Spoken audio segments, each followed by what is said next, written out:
Bien, comenzamos entonces con el tema 4, que sería vibraciones en varios grados de libertad o para problemas con varios grados de libertad. Entonces, por ejemplo, fíjense, aquí tenemos una masa M1 que tiene una posición X1 y una masa M2 que tiene una posición X2. Ellos están unidos mediante resortes y amortiguadores. Pero lo interesante acá es que hay dos grados de libertad. ¿Por qué? Porque aquí tengo un grado de libertad que sería el movimiento de una de las masas. Si yo mentalmente fuese capaz de paralizar esta masa, todavía esta masa que está acá, la masa 2, podría moverse.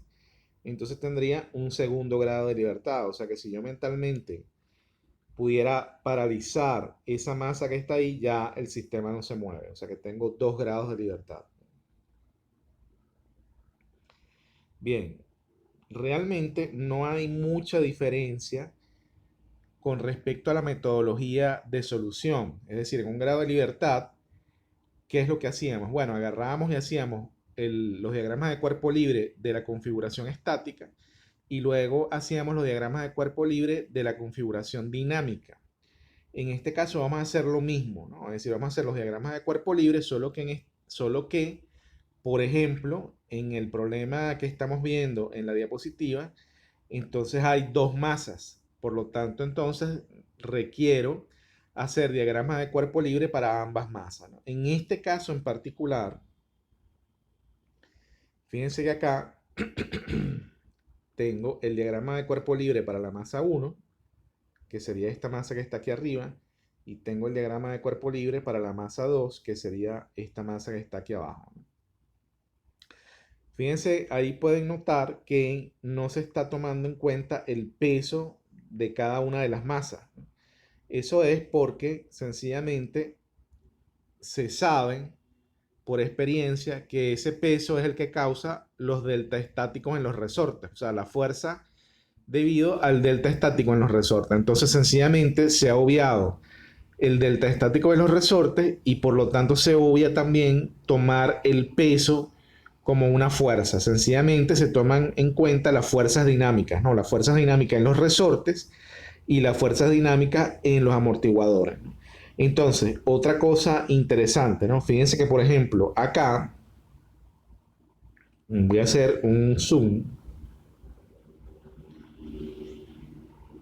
Fíjense que, por ejemplo, en este resorte y en este amortiguador, obviamente, si yo digo que X1 va hacia abajo, o sea, que la masa 1 se está moviendo hacia abajo, bueno, al resorte no le queda otra opción que tener una fuerza hacia arriba, ¿verdad? O sea, el resorte se está estirando. Y la fuerza sobre el resorte será K1 por X1, obviamente. Y la fuerza en el amortiguador o la fuerza generada por el amortiguador será C1 por X1 punto. Ahora, ahí pasa algo interesante con este resorte y con este amortiguador intermedio, ¿no? Fíjense que en este punto del amortiguador y en este punto del resorte, ahí está actuando la coordenada X1 o se está moviendo con una coordenada X1. Mientras que en este punto del amortiguador y en este punto del resorte, esos puntos se están moviendo con una coordenada X2. Entonces, por ejemplo, aquí, para hallar esta fuerza, o sea, para hallar la fuerza del amortiguador y la fuerza del resorte, en el diagrama de cuerpo libre 1, se ha supuesto que X1,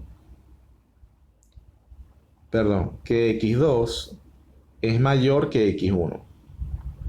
¿Ok? O sea que X2 se está moviendo con una mayor amplitud que X1. Por lo tanto, si eso es cierto, o sea, digamos, o con base en esta suposición, podríamos decirlo, si eso es así, entonces sencillamente el resorte y el amortiguador se están estirando. Por lo tanto, acá, fíjense que, no, disculpen,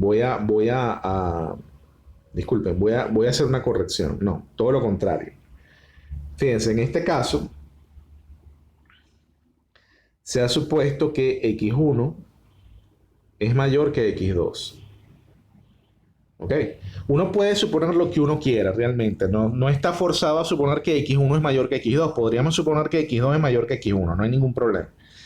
Pero acá, fíjense, x1 se ha supuesto que x1 es mayor que x2. O sea, en otras palabras, si esto es x1 y esto es x2,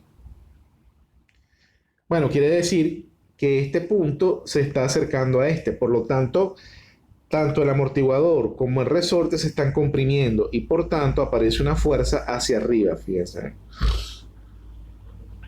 ¿Ok? Entonces la fuerza sobre el resorte, por ejemplo, sobre ese resorte de constante K, va a ser K por X1 menos X2 hacia arriba. Porque básicamente estoy comprimiendo ese resorte. Y con respecto al amortiguador, lo mismo, la fuerza que ejerce el amortiguador sobre la masa 1 va hacia arriba, o sea, ese amortiguador se estaría comprimiendo, podríamos decirlo, y vale C por X1 punto menos X2 punto, ¿verdad? O sea, es este valor que tengo acá. Lo mismo, fíjense, se ha supuesto aquí abajo. O sea, aquí abajo se ha supuesto que X2 es mayor que X1. De manera que si X2 es mayor que X1, entonces tengo tracción. Es decir, tanto el amortiguador como el resorte tienen una fuerza que va hacia arriba. ¿Ok? Y en este caso, fíjense que cambia el orden de los parámetros de posición. Es decir, la fuerza que ejerce el resorte sobre la masa 2 va a ser igual a K por X2 menos X1 y la fuerza que ejerce el amortiguador sobre la masa 2 va a ser C por X2 punto menos X1 punto. Entonces, digamos, de esa forma, ojo, ¿no? Si X2 es mayor que X1, entonces también acá, por ejemplo, fíjense que, bueno, de todas, a esta parte, o sea, a este resorte y a este amortiguador, le toca comprimirse, ¿no? O sea, no les queda otra opción que comprimirse. Entonces, uno podría decir, bueno, pero ¿en qué te basas para decir eso, no? O sea, ¿por qué supones que X1 es mayor que X2? No, no hay problema. O sea, uno puede suponer lo que uno quiera. Solo que con base en la suposición, bueno, tengo unas fuerzas acá. ¿Ok? Con base en esta suposición, tengo estas fuerzas acá. Entonces, sencillamente yo tengo que hacer una suposición y todas las fuerzas que actúan sobre la masa, tengo que fijarlas con base en esa suposición que está ahí. Luego las ecuaciones cuadran, o sea, las ecuaciones se adaptan unas a otras. ¿Ok?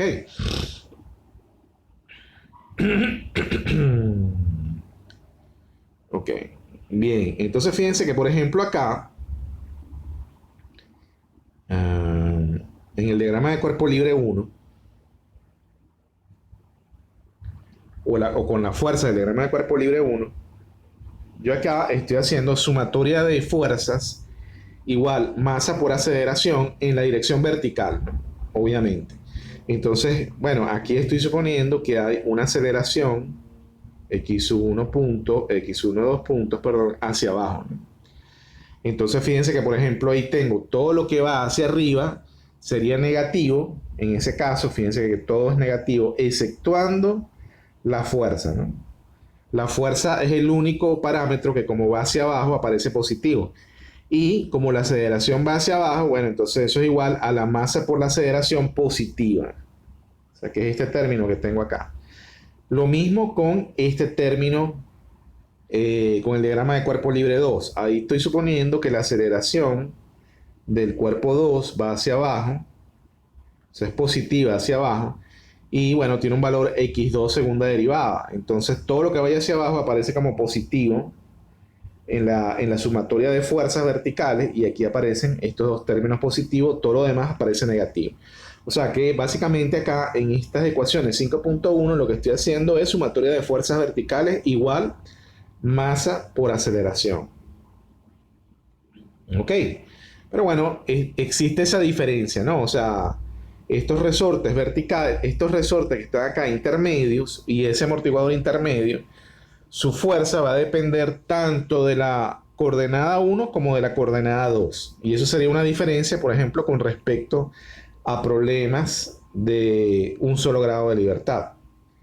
Entonces fíjense que estas ecuaciones 5.1 yo puedo expresarlas como 5.2 o en la forma 5.2. Sencillamente paso todo lo que está negativo, lo paso hacia la izquierda con la masa por la aceleración, ¿no? Con el término de masa por la aceleración. Y me queda esto que está acá, que como ustedes verán son dos ecuaciones diferenciales. Es decir, si yo tengo un sistema de 2 grados de libertad, entonces voy a obtener dos ecuaciones diferenciales. ¿Ok?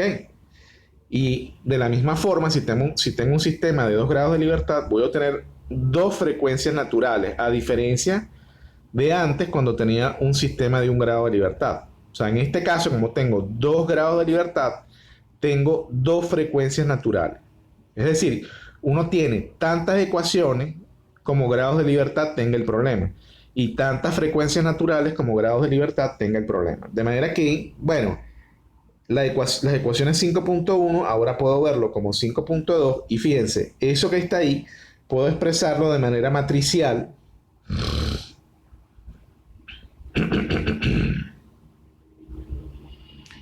Fíjense que este sistema de ecuaciones diferenciales puedo expresarlo de esta forma también, que básicamente es un sistema matricial de ecuaciones, o una forma matricial, podríamos decirlo. Entonces, sencillamente, fíjense, si yo, por ejemplo, déjenme ver si puedo cambiar el color.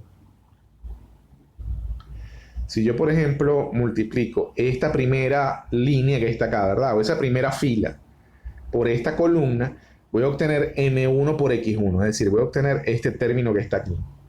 Si yo multiplico esta primera fila por esta columna, por ese vector columna, voy a obtener este término que está acá. ¿Se dieron cuenta? O sea, C1 más C por x1 menos C por x2 punto. Ahí están estos dos términos. Luego, si yo multiplico esta fila por esta columna, entonces voy a obtener estos términos que están acá. Y finalmente, esa ecuación es igual a f1 de t. ¿Ok? Y de la misma forma, si yo multiplico esta fila por esta columna, obtengo este término que está acá. Si multiplico esta fila por esta columna, obtengo este término que está acá. Y si multiplico esta fila por esta columna, obtengo este término que está acá, que va a ser igual en este caso a f2 de t. ¿Ok? De manera que, como se han podido dar cuenta, esa forma matricial me expresa un sistema de ecuaciones diferenciales. Visto de manera genérica, bueno, aquí tengo, fíjense, la parte de la aceleración, es decir, tengo una matriz de masas, o también se le llama matriz de inercia, por la aceleración, tengo la matriz de amortiguación, que es esta que está acá, ¿verdad? Multiplicada por la velocidad, y tengo lo que se llama matriz de rigidez, a veces la llaman elasticidad también, pero esto es la matriz de rigidez, multiplicado por la posición, y eso va a ser igual al vector de fuerzas, que aquí están, digamos, por separado, ¿no? O sea, esta sería la matriz de inercia, esta sería la matriz de amortiguación, y esta sería la matriz de rigidez, o a veces también llamada elasticidad.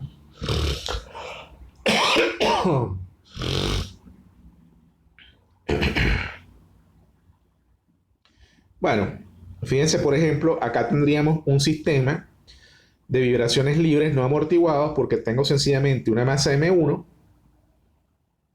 una masa M2 que están unidas por resorte. En este caso no tengo amortiguadores. Entonces, de nuevo, yo, ¿qué es lo que tengo que hacer? Tengo que hacer un diagrama de cuerpo libre de la masa 1, un diagrama de cuerpo libre de la masa 2.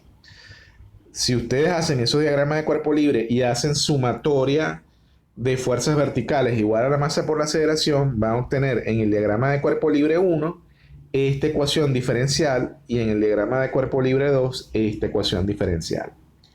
Ok, de nuevo, como vimos antes, ese sistema de ecuaciones diferenciales se puede expresar mediante una ecuación matricial, donde las matrices, por ejemplo, en este caso, aquí tengo la matriz de inercia, aquí tengo la matriz de rigidez, y aquí tengo el vector de desplazamiento x1 y x2, que van a ser los movimientos de cada una de estas masas, ¿no? O los grados de libertad del problema. Ok, que en este caso obviamente tengo 2 grados de libertad. Entonces, de nuevo, fíjense que, bueno, sabemos que los problemas de vibración libre no amortiguada tienen unas soluciones de este estilo, que al final, cuando se meten en la ecuación diferencial y, o sea, tanto la solución como las derivadas, ¿no? Y se resuelve el lambda, el valor de lambda, entonces se obtienen unas soluciones que serían de esta forma, ¿no? O sea, fíjense que x1, por ejemplo, va a tener una solución que es una constante por el seno de omega t más phi, y x2 va a tener una solución que es una constante por el seno de omega t más phi. Si yo esas soluciones que están ahí las veo como un vector, o sea, puedo agarrarlas y verlas como un vector, fíjense que sencillamente el vector de soluciones va a tener un vector de constantes por el seno de omega t más phi. Y si yo ese vector lo derivo dos veces, entonces tengo el vector de aceleraciones, bueno, que es igual a esta expresión que está ahí, ¿no? O sea, que se está viendo. Que sencillamente es un vector de constante o menos un vector de constante por omega cuadrado por el seno de omega t más phi. Si se sustituyen, fíjense, si uno sustituye este vector de constante y este vector de aceleraciones en esta ecuación matricial,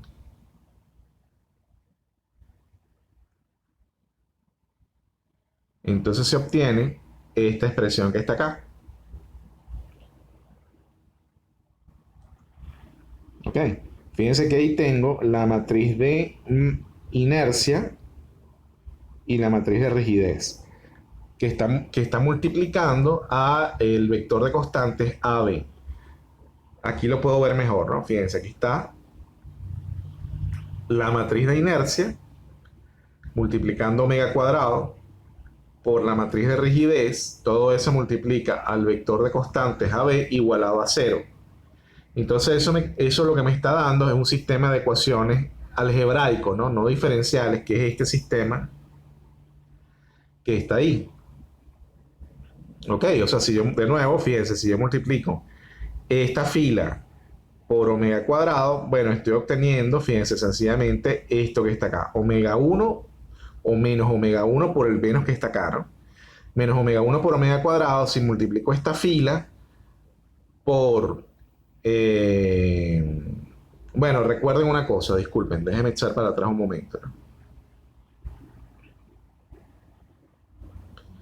Tengo que multiplicar esta fila no solo por omega cuadrado y esta fila, todo eso tengo que multiplicarlo por el vector de constantes AB. Entonces acá, por ejemplo, M1 por omega cuadrado lo tengo acá, más K1 más K lo tengo acá. Eso lo voy a multiplicar por A. Ok, o sea, este término lo voy a multiplicar por A. Este término lo voy a multiplicar por A. Y este término lo voy a multiplicar por A. Y luego, este término que está acá lo voy a multiplicar por B. Y este término lo voy a multiplicar por B. Obviamente, 0 por B me va a dar 0. ¿No? O sea, no sale nada. Entonces, de ahí aparece este sistema de ecuaciones, ¿no? Ok, que lo vamos a ver más tarde. Cómo emplearlo en unas láminas, dentro de unas láminas.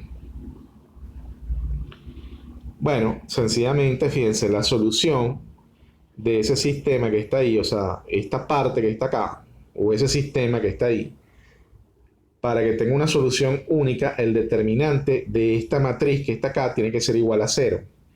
Entonces, aquí pueden verlo. Fíjense, el determinante de esta matriz tiene que ser igual a 0. El determinante de la matriz lo podemos ver aquí. Fíjense, es esta parte que está acá. Entonces, al sacar ese determinante se obtiene algo que se llama el polinomio característico del sistema, que es este polinomio que ven acá, ¿no? Igualado a 0. Fíjense que ese polinomio tiene grado 4, pero realmente, bueno, tiene grado 4, va a tener 4 raíces. Realmente, 2 de ellas son reales positivas o deben ser reales positivas. Y de ahí lo que vamos a obtener es el omega 1 y el omega 2, es decir, la frecuencia natural 1 del sistema y la frecuencia natural 2 de mi sistema de 2 grados de libertad. ¿Ok? O sea, se van a obtener de las raíces del polinomio característico. Y el polinomio característico sabemos que viene de acá. O sea, de hacer el determinante de esa matriz que está ahí, o de ese sistema de ecuaciones, podríamos decirlo, igual a 0. Entonces, bueno, sencillamente, fíjense, aquí lo que se está haciendo es resolviendo. Disculpen, déjenme poner esto un poquito más abajo. Lo que se está haciendo es resolviendo esta ecuación de grado 4. Se hace cierto cambio de variables, ¿no? Fíjense, por ejemplo, a este término que está acá se le llamó omega 1 al cuadrado. A este término se le llamó omega 2 al cuadrado. Luego tengo este término. Esto que está acá sigue siendo omega 1 al cuadrado, omega 2 al cuadrado. Y este término se va a llamar omega 2 al cuadrado. Aquí hubo un error, no es más, sino es la multiplicación, ¿no? O sea, en este libro tiene algunos errores eh, digamos, de escritura, por así decirlo, de digitación, ¿no? Bueno, básicamente lo que estamos haciendo es poniéndole nombre a las constantes de ese polinomio de grado 4, ¿no? Tan sencillo como eso. Entonces, el polinomio de grado 4, o sea, este polinomio, ahora queda de esta forma. O sea, va a quedar con una constante por omega 4, a en este caso vale 1. Entonces va a quedar B está en función de omega 1 cuadrado y de omega 2 cuadrado. Y C está en función de omega 1 cuadrado, omega 2 cuadrado y omega 2 cuadrado. Pero básicamente ahí lo que tengo es un polinomio de grado 4. Entonces, ¿cómo resolver el polinomio de grado 4? Pudiera ser un cambio de variables, ¿no? Recuerden que, o sea, por ejemplo, yo puedo decir, voy a llamar a omega barra, la voy a llamar, le voy a poner el nombre de omega cuadrado. Entonces, sencillamente, cuando hago el cambio de variable, me queda una ecuación de segundo grado, ¿no? O sea, aquí me va a quedar omega cuadrado, ¿verdad? O omega barra al cuadrado, por ejemplo, disculpen. Aquí me va a quedar omega barra y bueno, la constante es igual a 0. O sea que de esta forma yo puedo, bueno, transformar una ecuación de cuarto orden en una de segundo orden. Bueno, entonces recuerden que una vez que yo tengo la ecuación de segundo grado, nada, yo puedo resolverla mediante la resolvente de segundo grado. ¿Ok? Y queda de esta forma. ¿Estamos de acuerdo? Bien, entonces por ejemplo,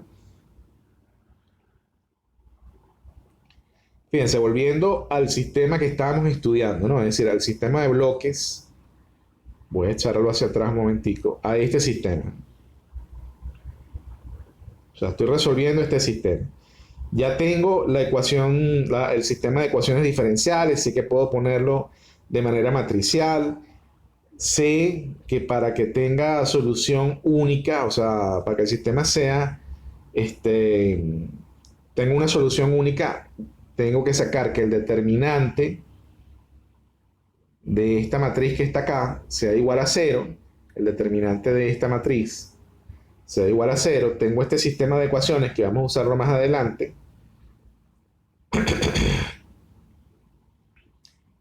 Ya sabemos que el determinante debe ser igual a 0. Cuando hacemos que el determinante sea igual a 0, obtenemos el polinomio característico.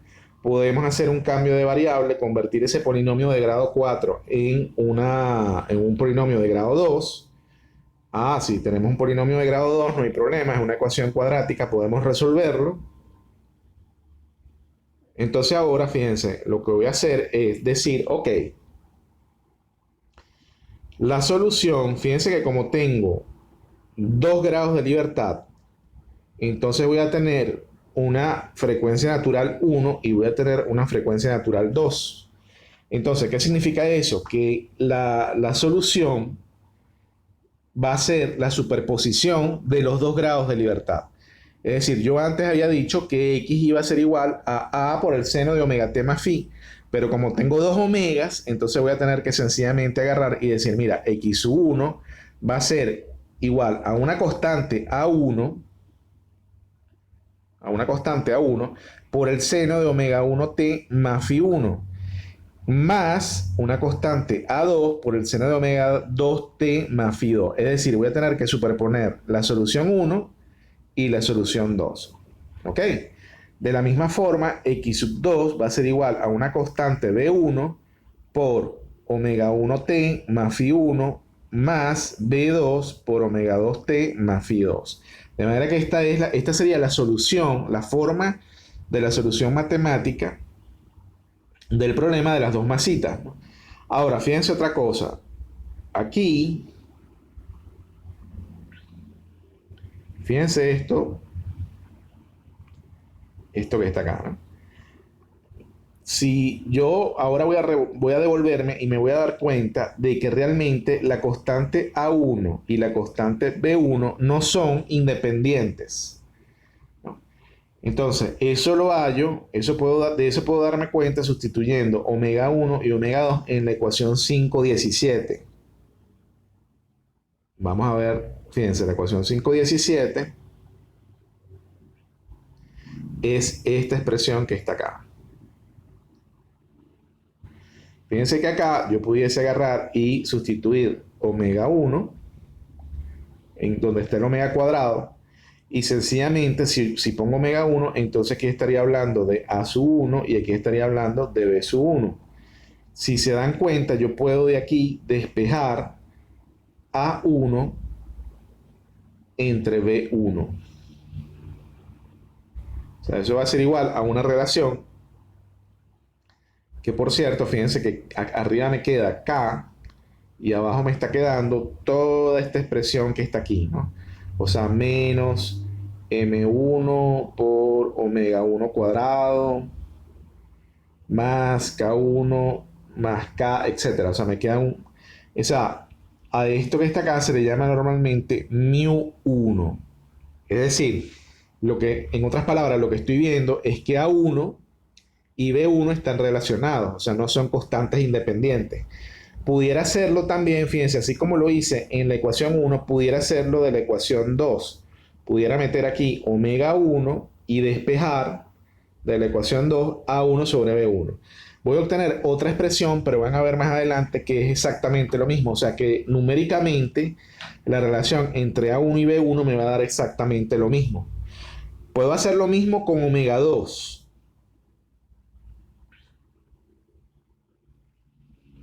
O sea, puedo evaluar aquí omega 2. Pero si evalúo omega 2, entonces estaría hablando de A2 y de B2. Entonces puedo hallar una relación A2 sobre B2, o sea, despejada de esa ecuación. Bueno, que a ese número le vamos a llamar μ2. Es decir, en otras palabras, A2 y B2 no son independientes. De hecho, A2, fíjense, va a ser igual a μ2 por B2. Es decir, A2 va a ser una constante por B2. ¿Ok? Eso es bueno tenerlo en mente y sale de aquí, de la ecuación 5.17. Ok, entonces vamos de nuevo, fíjense, a esta página y de acá está saliendo, fíjense, de aquí sale, bueno, ya sabemos de dónde sale esa relación A1 sobre B1. La despejé de la primera ecuación 5.17 o de la segunda expresión 5.17, no recuerdo, puede salir de la segunda, no hay ningún problema. Entonces acá, fíjense, vale A1 sobre B1 vale lo mismo numéricamente que μ1, ¿ok? Y obviamente está en función de omega 1. Y A2 sobre B2 es exactamente igual, solo que ahora está en función de omega 2 y lo vamos a llamar μ2. Bien, entonces ahora, bueno, sencillamente puedo agarrar y decir, ok, el vector de soluciones va a ser igual a quién. Fíjense que aquí arriba, fíjense que aquí tengo μ1 y 1 aquí abajo. ¿Por qué? Porque estoy multiplicando μ1 por B1, es decir, cuando multiplique μ1 por B1, eso era lo que llamábamos A1. Y μ2 por B2, eso era lo que llamábamos A2. Es decir, esta forma de expresar el sistema viene de lo que ya les había hablado, ¿no? O sea, de que A1 lo puedo poner en función de B1. Déjenme ver si puedo. Correcto, déjenme mostrárselo acá en este sistema de ecuaciones, ¿no? Fíjense, A1, puedo decir que A1 es igual, va a ser igual a mu1 por b1 y que a2 va a ser igual a mu2 por b2. Entonces, si se dan cuenta, esta ecuación la puedo ver de manera vectorial, si se quiere, aquí.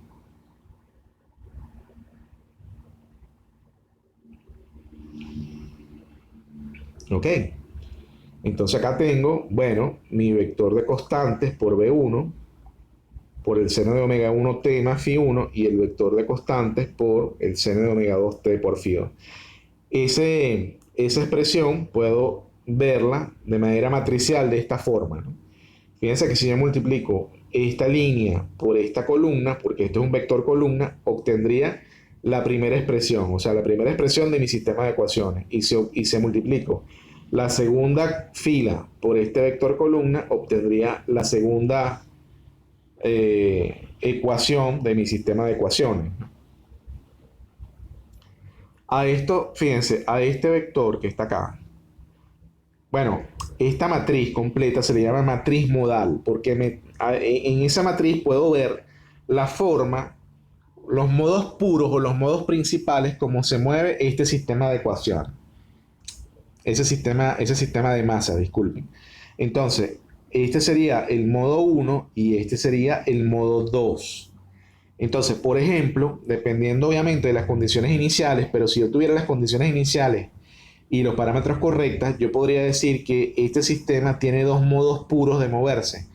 Uno es al unísono, o sea que las dos masas se mueven iguales, o la otra es en el sentido opuesto, o sea que las dos masas se están moviendo igual pero en sentido opuesto. Y dependiendo de las condiciones de borde, entonces voy a tener una mezcla de esas formas, de esos modos principales, ¿no? Ahora, fíjense que acá, para yo hallar cuánto vale x1 y x2, yo voy a tener que hallar cuánto vale la constante b1 y cuánto vale la constante phi1. De la igual forma, cuánto vale la constante b2 y cuánto vale la constante phi2. Esas son mis incógnitas.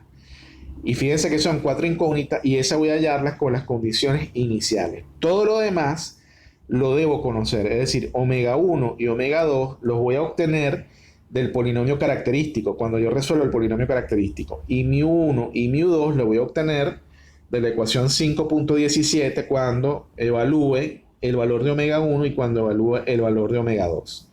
¿Ok? De manera que realmente las incógnitas son B1, B2, Phi1, Phi2. Y esas incógnitas las vamos a hallar con las condiciones iniciales.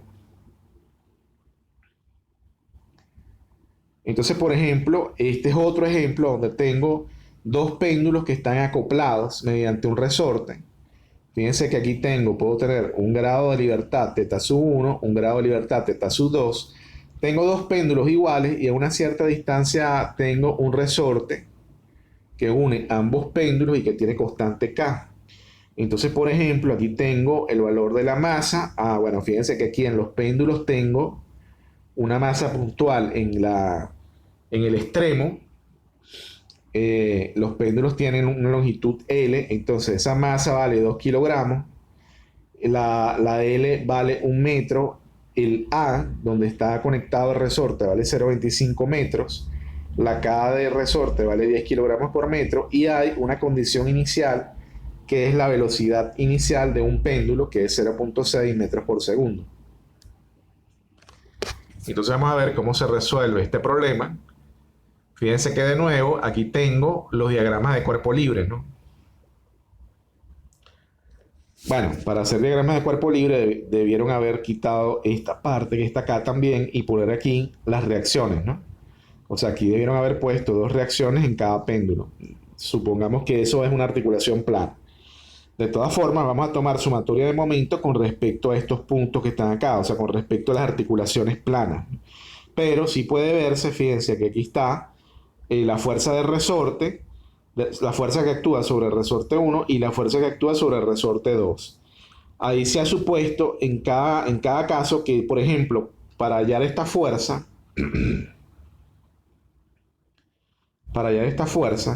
se supuso que teta 1 era mayor que teta 2. Y para hallar esta fuerza que está acá, se supuso que teta 2 era mayor que teta 1. Entonces fíjense que las fuerzas van en el mismo sentido.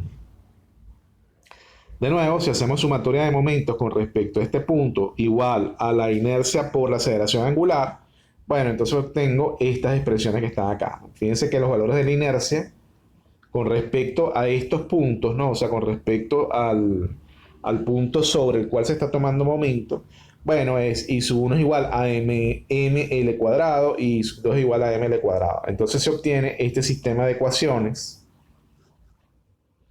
Ese sistema de ecuaciones puedo expresarlo de esta forma. Ok, tengo un sistema de ecuaciones diferenciales. Fíjense que aquí tengo teta 1 segunda derivada, teta 1, teta 2. Y bueno, aquí tengo teta 1, teta 2 segunda derivada, teta 2. Eso puedo expresarlo de manera matricial, ¿no? También.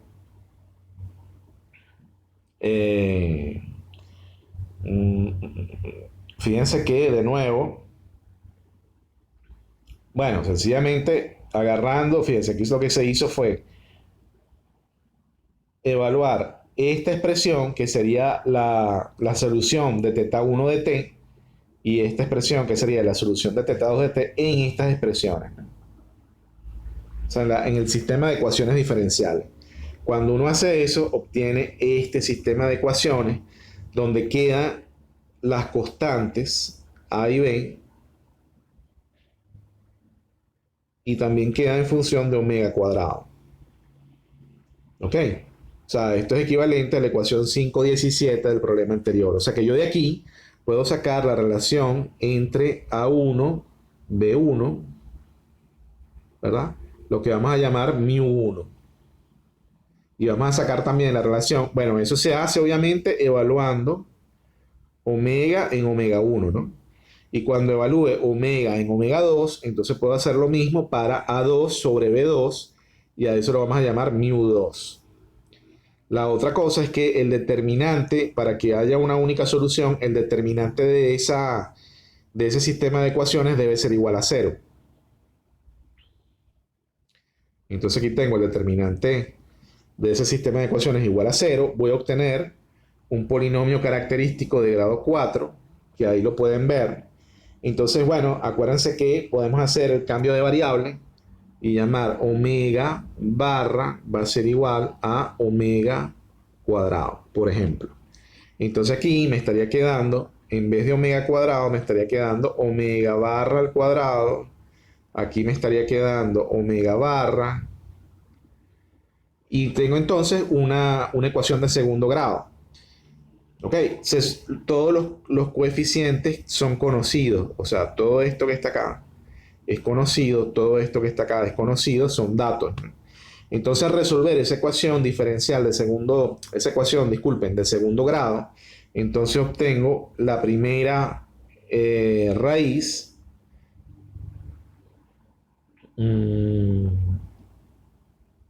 Bueno, voy a obtener estas raíces cuadradas, ¿no? O sea, estas raíces, esto podríamos decir que son raíces de omega barra. O sea, las dos raíces de omega barra. Y luego le saco raíz cuadrada a eso que está ahí y obtengo cuánto vale omega 1 y cuánto vale omega 2. Es decir, la frecuencia natural 1 y la frecuencia natural 2. Obviamente voy a obtener también otras dos raíces, pero van a ser negativas, ¿no? Inclusive es posible que no sean reales. Entonces me sirven nada más reales positivas. O sea, voy a quedarme de las 4 raíces que tiene este polinomio, voy a quedarme con las dos que son reales positivas. Esas van a ser mis frecuencias naturales. Frecuencia natural 1 y frecuencia natural 2. ¿Ok? Entonces ahora, bueno, aquí lo que estoy haciendo es evaluando las frecuencias naturales.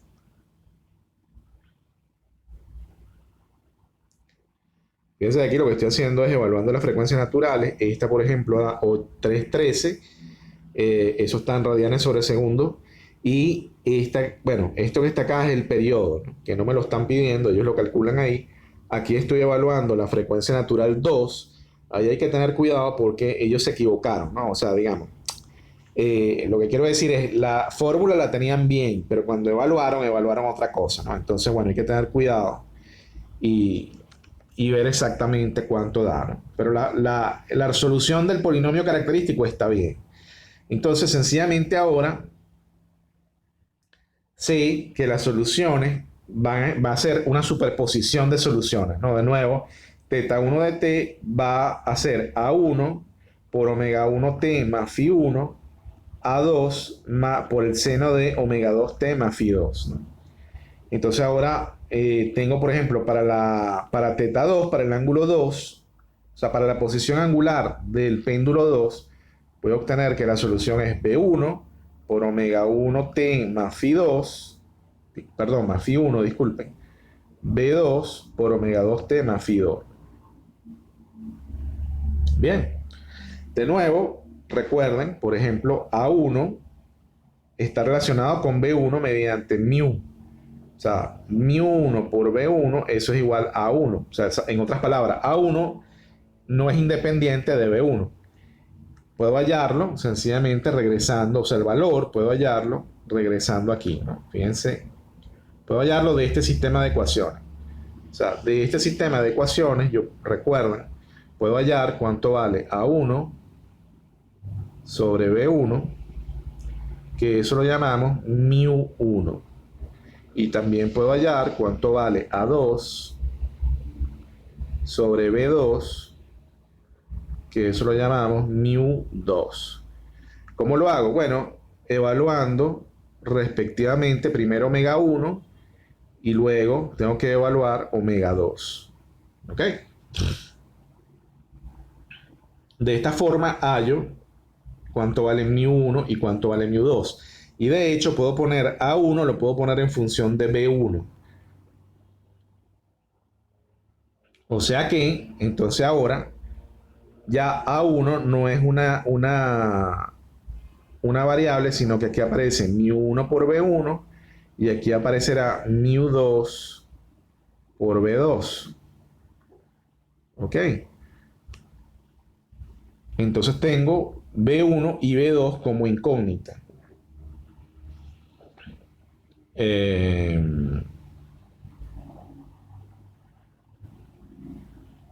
Bien. Bueno, fíjense que en este caso, omega 1 tiene este valor, omega 2 tiene este valor cuando yo evalúo omega 1 y omega 2 dentro de esas ecuaciones. Fíjense que mu1, por ejemplo, me está dando 1 y mu2 me está dando menos 1. O sea que lo que me está diciendo es que los modos principales de vibración son estos que están acá. Es decir, yo voy a tener un modo principal de vibración donde ambos péndulos se mueven al unísono, o sea, exactamente igual, y voy a tener otro modo principal, que es este que está acá, donde ambos péndulos se mueven con la misma magnitud, o sea, con la misma posición angular, pero en sentidos opuestos. Eso significa que mu2 valga menos 1. Entonces, esta expresión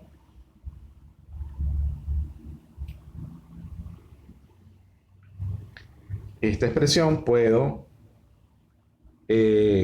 escribirla o reescribirla de esta forma. Fíjense que este sería el modo principal de vibración 1 y este sería el modo principal de vibración 2. Entonces, bueno, sencillamente ahora tengo que hallar cuánto vale B1, B2, phi 1, phi 2. Y eso voy a hacerlo con las condiciones iniciales. Ya omega 1 lo hallamos al resolver el polinomio característico, al igual que el omega 2. Entonces, fíjense que tengo 4 incógnitas a lo que voy a aplicar 4 condiciones iniciales, ¿no? Entonces, fíjense que acá, por ejemplo, aquí están mis condiciones iniciales, ¿no? Déjenme ver si puedo. Perfecto. Oh, no. Aquí están las condiciones iniciales. Fíjense, cuando el tiempo vale 0, entonces tengo que teta 1, o sea, la posición 1 va a valer 0, que la posición 2 va a valer 0, la velocidad del péndulo 1 va a valer 0 y la velocidad angular del péndulo 2 va a valer b sub 0 sobre L. ¿Ok? O sea, recuerden que eso son velocidades angulares, eso es radianes sobre segundos. Entonces, perfecto, ahora tengo cuatro incógnitas y tengo 4 condiciones iniciales, que son estas que están acá. Entonces, bueno, sencillo. Ahora voy a aplicar, como tengo que aplicar, fíjense, las condiciones iniciales están en la posición y están en la primera derivada, ¿verdad? O sea, en la velocidad angular. Bueno, como sé que esto que está acá es la solución, el vector de soluciones, entonces lo que tengo que hacer es derivar una vez con respecto al tiempo para obtener el vector de derivada, ¿no? El vector de velocidad angular. Entonces aquí tengo las soluciones y aquí tengo el vector de derivada. Entonces ahora voy a aplicar las condiciones iniciales. Entonces me vengo acá, fíjense, voy aquí, por ejemplo, si puedo ponerlo así. Ok, fíjense, una de las primeras,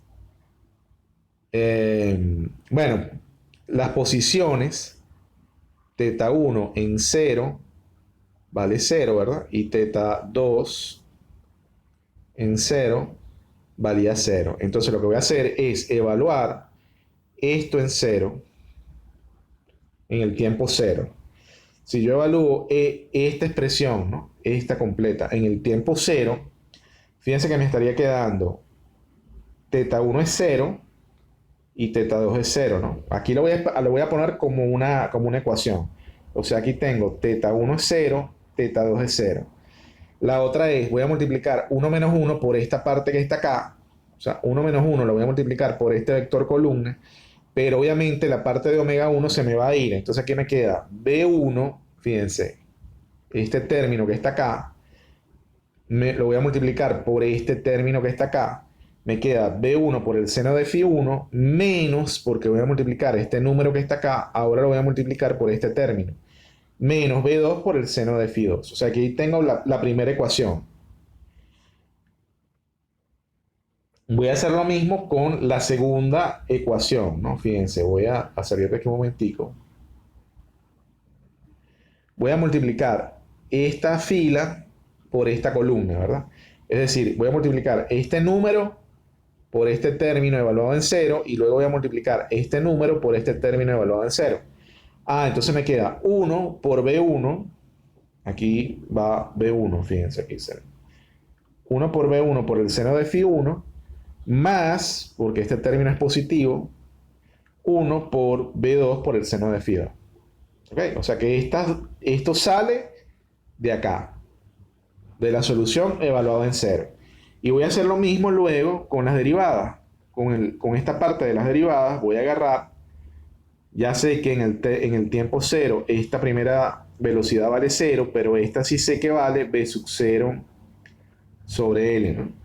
Entonces voy a evaluar este tiempo en cero y voy a multiplicar este valor por este valor y este valor por este valor que está acá. Voy a obtener esta expresión. Y de la misma forma voy a multiplicar este por este y voy a obtener este primer término que está acá, hacia arriba.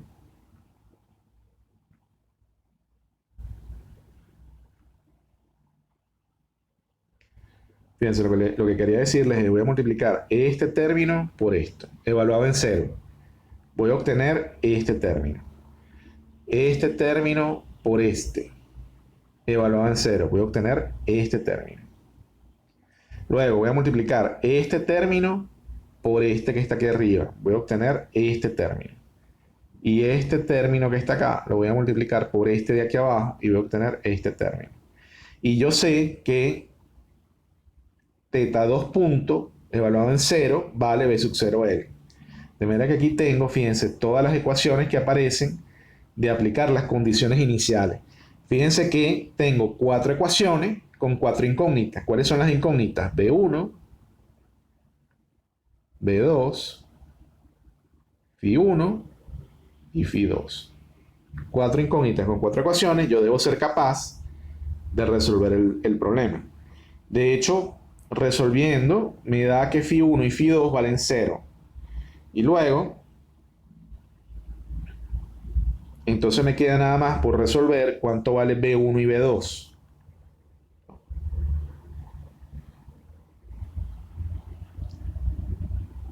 Y ahí tengo un sistema de 2 por 2 Bueno, y finalmente, fíjense, aquí está. ¿Cuánto vale B1 y B2? O sea, despejando de ese sistema de ecuaciones obtengo B1 y B2. Perfecto. Ahora tengo todo eso, o sea, fíjense, ahora, ¿qué hago? B1, B2, Φ1 y Φ2, que por cierto valían 0. Bueno, sencillamente esos valores los evalúo en la ecuación anterior. Déjenme irme hacia arriba. Fíjense, los voy a evaluar aquí. O sea, una vez que tenga Φ1, Φ2, B1 y B2, voy a evaluarlos en esta expresión que es la solución. ¿Ok? Entonces ya tengo la solución, que es esto que está acá, ¿no? Fíjense, esta ecuación. Bueno, esta ecuación que podríamos decir que es una ecuación matricial, ¿no? Donde recuerden, esto que está acá es uno de los modos principales de vibración, este es el otro modo principal de vibración. Por cierto, ¿cuántos modos principales de vibración tengo? Bueno, si el problema tiene 2 grados de libertad, tengo 2 modos principales.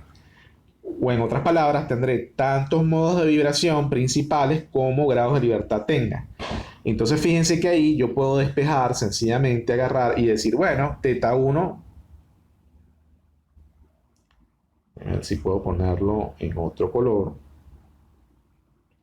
Fíjense, yo pudiese decir teta 1, ¿cómo hallo yo teta 1? Multiplico esta fila por esta columna. Voy a obtener esta ecuación. ¿Ok?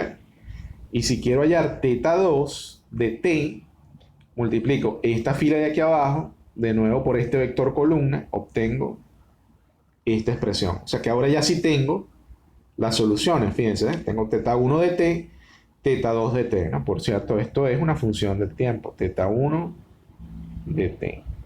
Y esto que está acá es teta 2 de t. Bien, en función de puras cosas conocidas, o sea, ahí ya no quedan incógnitas. Bien, bueno, fíjense, de esa forma se resuelven los problemas de 2 grados de libertad. O sea, quería que vieran los detalles. O sea, básicamente es lo mismo que hicimos en la parte de 1 grado de libertad. Solo que en este caso, si tengo 2 grados de libertad, entonces tengo 2 diagramas de cuerpo libre. Entonces también, fíjense, cuando tengo 2 diagramas de cuerpo libre, me aparece en este caso un sistema de 2 ecuaciones diferenciales. ¿Ok?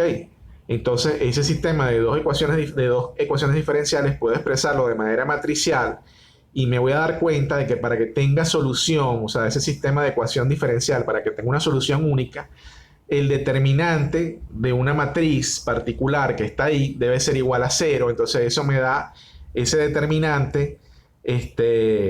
Primero me da una relación entre las constantes, o sea, me dice que las constantes no son independientes, pero luego cuando yo ese determinante que está ahí lo resuelvo, me da un polinomio característico que vimos que era de grado 4.